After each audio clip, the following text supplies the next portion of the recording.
Audio Jungle.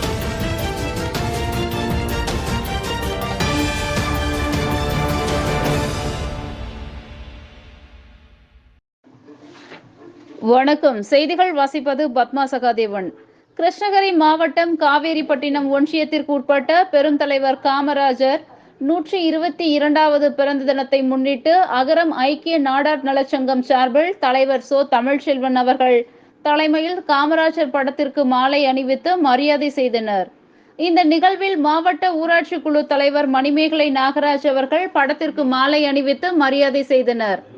இதில் துணைத் தலைவர் குமார், செயலாளர் பாலச்சந்திரன், அகரம் ஊராட்சி மன்ற தலைவர் அறிவொளி ராமமூர்த்தி, தச்சள்ளி ஊராட்சி மன்ற தலைவர் ரமேஷ், ஆறுமுக நயினார், கருப்பண்ணன், சந்துரு, அகரம் டாக்டர் மணிமாறன், அகரம் ஐக்கிய நாடார் சங்க முன்னாள் தலைவர் சிவகுமார், உறுப்பினர் சஞ்சய் உட்பட ஏராளமான நிர்வாகிகள் கலந்து கொண்டனர்.